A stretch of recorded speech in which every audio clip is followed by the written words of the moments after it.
क्या हुआ जब अमरनाथ यात्रा के दौरान एक साधु को हवाई जहाज से नीचे उतार दिया? फिर जो चमत्कार हुआ देखकर सभी के रोंगटे खड़े हो जाएंगे। दोस्तों, अमरनाथ यात्रा भारत में धार्मिक यात्राओं में सबसे कठिन मानी जाती है। जो भी भक्त अमरनाथ यात्रा के लिए घर से निकलता है, रास्ते में उसके साथ एक से बढ़कर एक चमत्कार होते हैं। आज हम आपके साथ एक ऐसा ही चमत्कार साझा करने वाले हैं। वीडियो की शुरुआत करने से पहले बाबा बर्फानी के सभी सच्चे भक्त वीडियो को लाइक करें और कमेंट बॉक्स में जय बाबा अमरनाथ जरूर लिखें। दोस्तों, इस घटना की शुरुआत होती है भारत के मध्य प्रदेश के एक शांत, हरियाली से घिरे गांव भवानीपुर में।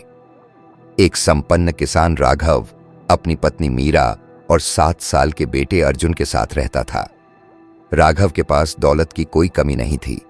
खेतों की भरपूर जमीन, शहर में 2 मकान और ट्रैक्टर से लेकर कार तक सब कुछ था। लेकिन वह अंदर से टूटा हुआ था, क्योंकि उसके बेटे अर्जुन को एक जन्मजात बीमारी थी। उसके पैरों में ताकत नहीं थी और वह बुरी तरह लंगड़ाकर चलता था। राघव ने अपने बेटे को लेकर दिल्ली, मुंबई, बेंगलुरु जैसे देश के बड़े बड़े अस्पतालों की खाक छानी। हर डॉक्टर ने एक ही बात दोहराई, ये बीमारी जीवन भर रहेगी, इसका कोई इलाज नहीं।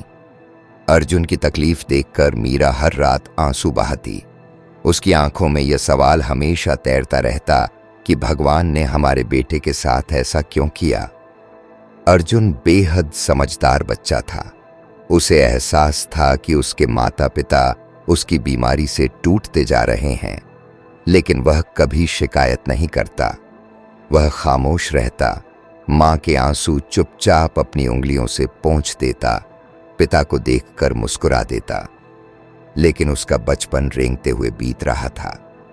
खेलने कूदने की उम्र में वह दीवारों का सहारा लेकर 2 कदम चलने की कोशिश करता। ऐसे ही एक दिन गांव में एक सनसनीखेज बात फैली। गांव से कुछ किलोमीटर दूर पहाड़ों के बीच एक साधु बाबा रहते हैं, जिनके पास दिव्य शक्तियां हैं। कहा गया कि जिनके लिए बड़े बड़े डॉक्टर जवाब दे देते हैं, वहां बाबा सिर्फ एक भस्म और 2 शब्दों से बीमारी को जड़ से खत्म कर देते हैं। पहले तो राघव ने इसे अंधविश्वास मानकर हंस दिया, लेकिन जब गांव के प्रधान, स्कूल मास्टर और अन्य कई समझदार लोगों ने खुद की कहानियां सुनाकर बाबा के चमत्कारों का जिक्र किया, तो मीरा की आंखों में उम्मीद की चमक लौट आई। मीरा ने राघव से हाथ जोड़कर कहा, एक बार वहां चलते हैं। अगर कुछ भी बदला तो ठीक, वरना कोई नुकसान नहीं। राघव ने बेटे को गोद में उठाया और एक सुबह सूरज निकलने से पहले तीनों बाबा के आश्रम की ओर चल पड़े। वह जगह जंगलों के बीच थी। चट्टानों पर बना साधारण सा कुटिया, न कोई बिजली, न कोई दिखावा। वहां एक दुबले, लंबे, शांत चेहरे वाले साधु बाबा ध्यान में लीन बैठे थे। जैसे ही अर्जुन को सामने लाया गया, बाबा ने आंखें खोलीं और कुछ देर तक सिर्फ अर्जुन की आंखों में देखते रहे। फिर उन्होंने गहरी सांस ली, एक कागज की पुड़िया में थोड़ी सी भस्म भरी, अर्जुन को दी और कहा, 7 दिन तक इसे अपने पैरों पर लगाओ। साथ ही जो योग मैं बताता हूं वो रोज करवाओ। 8वें दिन यह बच्चा चलकर मेरे पास आएगा। यह सुनकर राघव और मीरा दोनों स्तब्ध रह गए। उन्होंने सोचा कि अगर यह सच हुआ तो यह केवल चमत्कार नहीं, पुनर्जन्म जैसा होगा। बाबा ने विशेष तौर पर अर्जुन के लिए 3 योग मुद्राएं बताईं और एक विधि सिखाई। घर लौटकर अगले ही दिन से प्रक्रिया शुरू हुई। पहले दिन कोई फर्क नहीं पड़ा। दूसरे दिन भी अर्जुन लंगड़ा कर ही चला, लेकिन तीसरे दिन जब अर्जुन बिना कुछ कहे बाथरूम तक चला गया, तब मीरा को यकीन नहीं हुआ। चौथे दिन वह दीवार का सहारा लिए बिना 3 कदम चला और मुस्कुराया। 5वें दिन तो उसने राघव से कहा, पापा, मैं आपको पकड़कर नहीं, साथ चलना चाहता हूं। यह सुनकर राघव की आंखें नम हो गईं। छठे दिन अर्जुन ने दरवाजे तक भागने की कोशिश की, और 7वें दिन उसने पहली बार पार्क में जाकर झूला झुलाया। 8वें दिन तीनों दोबारा आश्रम पहुंचे। अर्जुन अपने पैरों से चलता हुआ बाबा के सामने गया और उनके चरणों में झुक गया। बाबा की आंखें भीग गईं। उन्होंने अर्जुन को सिर से लगाते हुए कहा, अब यह बच्चा पूरी उम्र बिना किसी सहारे के चलेगा, दौड़ेगा और उड़ान भरेगा। मीरा और राघव फूट फूट कर रोने लगे। उन्होंने बाबा के चरण पकड़ लिए, बार बार आभार व्यक्त किया। लेकिन उसी दिन बाबा कुछ चिंतित दिखे। राघव ने पूछा, बाबा, आप तो हमारे देवता हैं, लेकिन आज आप उदास क्यों दिख रहे हैं? बाबा ने कहा, आज मुझे अमरनाथ यात्रा के लिए निकलना था। मेरी ट्रेन छूट गई। कई जरूरतमंद लोग मेरी राह देख रहे हैं, लेकिन अब मेरे पास साधन नहीं है। राघव ने तुरंत अपने शहर भोपाल से श्रीनगर तक की हवाई यात्रा की टिकटें बुक कर दीं और बाबा से आग्रह किया, आपने हमारे बेटे को जीवन दिया, मैं सिर्फ आपको वहां तक पहुंचाने में सहयोग दे रहा हूं। बाबा ने मना किया, कहा, हवाई जहाज संतों के लिए नहीं होते, हम साधु हैं, जमीन से जुड़े रहते हैं। लेकिन जब राघव और मीरा ने हाथ जोड़कर कहा, हमारी यह भेंट है, कृपा करके स्वीकार करें, तब बाबा ने सिर हिलाकर स्वीकृति दी। अगले दिन सुबह बाबा, राघव और अर्जुन के साथ भोपाल एयरपोर्ट पहुंचे। जैसे ही चेक इन की प्रक्रिया हुई और बाबा फ्लाइट में बैठे, वहां मौजूद अन्य यात्रियों ने उनके कमंडल, माला और भस्म को देखकर विरोध करना शुरू कर दिया। कुछ लोगों ने कहा, इस तरह के लोग फ्लाइट में नहीं होने चाहिए, यह अंधविश्वास फैलाते हैं। क्रू मेंबर्स भी असहज हो गए और अंततः बाबा को नीचे उतार दिया गया। बाबा शांत भाव से बाहर जाकर बैठ गए। उन्होंने न कुछ कहा, न शिकायत की, लेकिन इस फैसले का असर वहां बैठे किसी को भी अनुमान नहीं था। भोपाल एयरपोर्ट की वह सुबह किसी सामान्य यात्रा की तरह नहीं थी। बाबा को जब फ्लाइट से उतारा गया, तब एयरलाइंस स्टाफ ने यह तर्क दिया कि उनके पास कमंडल, माला और चंदन का तिलक नियमों का उल्लंघन करते हैं और अन्य यात्रियों की सुरक्षा तथा सुविधा के लिए उन्हें यात्रा करने की अनुमति नहीं दी जा सकती। बाबा कुछ नहीं बोले। उन्होंने सिर झुकाया और बाहर एयरपोर्ट की दीवार के पास आकर शांत भाव से बैठ गए। न कोई नाराजगी, न कोई शिकायत, न कोई उत्तेजना, बस आंखें बंद कर ध्यान में लीन हो गए। वहीं राघव, मीरा और अर्जुन भीतर बैठे बहुत बेचैन हो चुके थे। राघव ने बार बार अनुरोध किया कि यह कोई आम यात्री नहीं है, यह तो संत हैं, आध्यात्मिक यात्रा पर जा रहे हैं। लेकिन एयरलाइंस अधिकारी टस से मस नहीं हुए। तब तक फ्लाइट की टेक्निकल टीम ने सारी तैयारी पूरी कर ली थी और फ्लाइट रनवे की ओर बढ़ने लगी। लेकिन जैसे ही टेक ऑफ की प्रक्रिया शुरू हुई, कुछ ऐसा हुआ जिसने पूरे क्रू को चौंका दिया। फ्लाइट के कंट्रोल पैनल में अचानक एक त्रुटि आ गई। इंजन नंबर 2 का बैलेंस डगमगाने लगा। पायलट ने तुरंत टेक ऑफ रोक दिया और फ्लाइट को स्टैंड बाय पर लाकर इंजीनियरों को बुलाया। लगभग 20 मिनट की जांच के बाद जब सब कुछ सामान्य बताया गया, तो एक बार फिर फ्लाइट को रनवे पर लाया गया। लेकिन दूसरी बार भी वही हुआ। फ्लाइट जैसे ही स्पीड लेने लगी, इंजन में कंपन और नॉइज रिकॉर्ड हुआ। अब पायलट और इंजीनियर्स के माथे पर पसीना था। यात्रियों में घबराहट फैलने लगी। कुछ लोग प्रार्थना करने लगे। तभी फ्लाइट में बैठे 4 युवक, जो उसी क्षेत्र से थे जहां बाबा का आश्रम है, उन्होंने पूरे क्रू से कहा, आप लोग नहीं जानते कि आपने किसे नीचे उतारा है। वह कोई आम आदमी नहीं है, वह हमारे गांव के बाबा हैं, जिनकी भस्म ने हमारे बीमार बच्चों को ठीक कर दिया, जिन्होंने वर्षों से बांझ महिलाओं को संतान प्राप्ति का आशीर्वाद दिया है। आपने उन्हें उतारकर बहुत बड़ी भूल की है और शायद यह जो हो रहा है वो उसी का नतीजा है। क्रू पहले तो हंस पड़ा, लेकिन जब तीसरी बार भी फ्लाइट आगे नहीं बढ़ पाई, तो सीनियर पायलट ने कहा, अब हमें यह बात नजरअंदाज नहीं करनी चाहिए। तभी फ्लाइट के पायलट ने अपने एक पुराने सहकर्मी को फोन मिलाया जो खुद अध्यात्म से जुड़ा व्यक्ति था।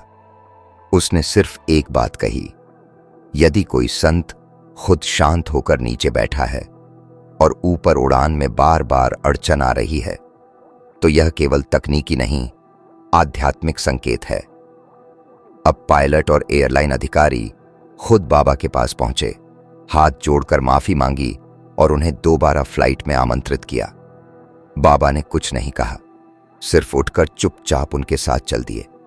फ्लाइट में बैठते ही यात्रियों में हलचल हुई, कुछ श्रद्धा से भर उठे, कुछ भय से। एक महिला ने बाबा से हाथ जोड़कर कहा, मेरा बेटा आईसीयू में है, क्या वह ठीक होगा? बाबा ने बस उसकी ओर देखा और आंखें बंद कर लीं। जब चौथी बार फ्लाइट रनवे पर आई तब बिना किसी रुकावट के टेक ऑफ हुआ।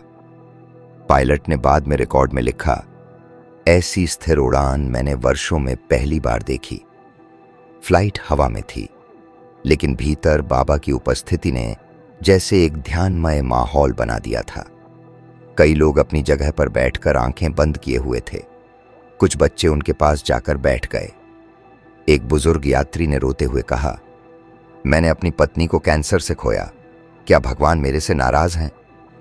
बाबा ने कहा, ईश्वर केवल मार्ग दिखाते हैं, परिणाम नहीं। सेवा ही उनका उत्तर है। पूरा क्रू अब बेहद विनम्र होकर सेवा में लगा था। फ्लाइट श्रीनगर की ओर जा रही थी और अब हर यात्री इस सोच में था कि कहीं जो हो रहा है वह मात्र संयोग नहीं है। जैसे जैसे फ्लाइट पहाड़ियों के करीब पहुंची, वातावरण और भी आध्यात्मिक होता गया। राघव और मीरा इस पूरे समय बाबा के पास बैठे थे। अर्जुन उनकी गोद में सोया हुआ था और बाबा बीच बीच में उसके सिर पर हाथ फेरते जा रहे थे। जब फ्लाइट श्रीनगर एयरपोर्ट पर लैंड हुई तब तक मीडिया को इस पूरे घटनाक्रम की खबर लग चुकी थी। जैसे ही बाबा बाहर आए, न्यूज चैनलों के कैमरे, रिपोर्टर और सैकड़ों श्रद्धालु पहले से खड़े थे। एयरपोर्ट के अधिकारियों ने फूलों की माला पहनाई और विशेष अनुमति के तहत उन्हें वीआईपी पंक्ति से अमरनाथ यात्रा के लिए रवाना किया गया। लेकिन इस पूरे घटनाक्रम का असली रहस्य, उस फ्लाइट की लगातार खराबी का रहस्य, बाबा की मौन उपस्थिति का प्रभाव, यह सब अभी अनसुलझा था। मीडिया ने भले इसे संयोग कहकर प्रचारित किया हो, लेकिन जो यात्री उस फ्लाइट में बैठे थे वे किसी और ही सच के गवाह बन चुके थे। और यही सच अब अमरनाथ की यात्रा में धीरे धीरे सामने आने वाला था। एक ऐसा चमत्कार जो सिर्फ एक हवाई जहाज या एक बच्चे के ठीक होने तक सीमित नहीं था, बल्कि उस संपूर्ण ऊर्जा से जुड़ा था जो मानव समझ से परे थी। लेकिन अभी तक इस चमत्कार के केंद्र में क्या था, यह किसी को नहीं पता था, क्योंकि बाबा ने अब तक एक शब्द भी नहीं कहा था। अमरनाथ की कठिन यात्रा बाबा ने पैदल ही शुरू की और उनके साथ अब सैकड़ों श्रद्धालु भी थे जो या तो उस फ्लाइट में मौजूद थे या जिन्हें बाबा की कहानी सुनकर आस्था हो चुकी थी। जैसे जैसे बाबा आगे बढ़ते गए, रास्ते में कई बीमार, अपाहिज, बुजुर्ग और टूटी उम्मीदों वाले लोग उनसे आशीर्वाद लेने आने लगे।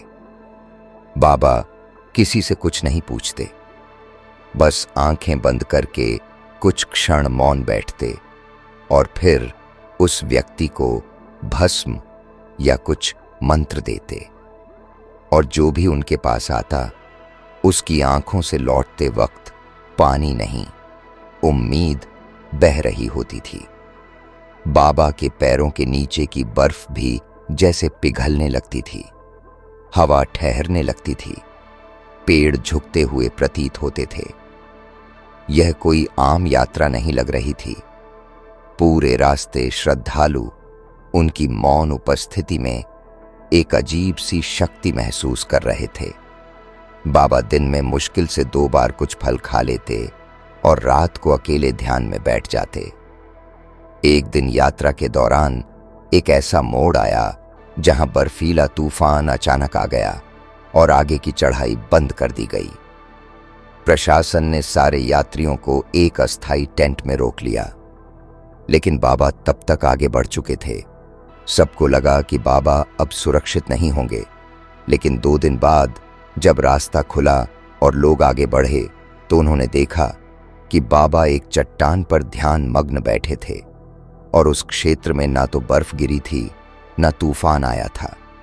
यह सब देखकर अब श्रद्धालुओं में बाबा को लेकर दिव्यता की भावना और गहरी हो चुकी थी। जब बाबा अमरनाथ गुफा के करीब पहुंचे तो वहां का माहौल किसी दिव्य सभा जैसा हो गया। लोग उन्हें देखकर मौन हो जाते, रास्ता छोड़ देते और उनके पीछे हजारों की भीड़ थी। बाबा धीरे धीरे चलते हुए गुफा में प्रवेश कर गए और वहां सबसे पीछे जाकर ध्यान में बैठ गए। गुफा में शिवलिंग का दर्शन शुरू हो चुका था। हजारों लोग पंक्तियों में खड़े थे, मंत्रोच्चार हो रहा था, लेकिन बाबा का चेहरा स्थिर था।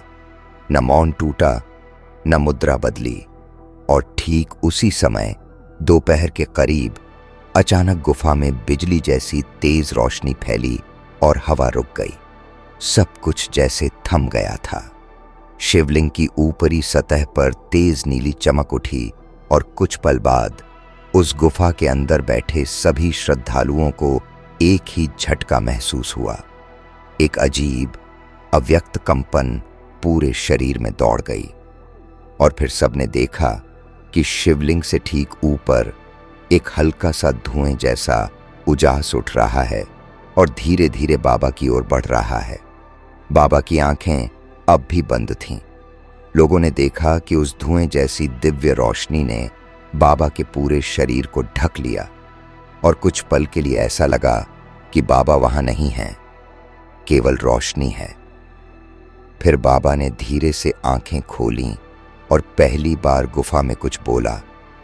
कर्मों की परछाई से मुक्त हो जाओ, ईश्वर को दोष मत दो, क्योंकि तुम नहीं जानते तुम किसे दोष दे रहे हो। यह शब्द गूंजने लगे किसी माइक की तरह। किसी ने बाबा से पूछ लिया, आप बाबा हैं या कोई और जो चमत्कार देते हैं? और तब बाबा ने जो उत्तर दिया वही इस पूरी कहानी का सबसे बड़ा रहस्य था। बाबा बोले, मैं वही हूं जिसे तुमने हवाई जहाज से उतार दिया, लेकिन मैं साधारण नहीं। वही ऊर्जा हूं जो तुम्हें चेतावनी देती है जब तुम किसी को उसके वस्त्र या रूप से परखते हो। मैं वही चेतावनी हूं जो उस फ्लाइट के इंजन को रुकवा सकती है। मैं कोई चमत्कारी बाबा नहीं हूं। मैं तो वर्षों पहले मरा हुआ एक हवाई जहाज इंजीनियर हूं, जिसने एक बार अपने अहंकार में एक साधु को फ्लाइट से निकाल दिया था और उसकी मृत्यु के बाद आत्मा को मुक्ति नहीं मिली।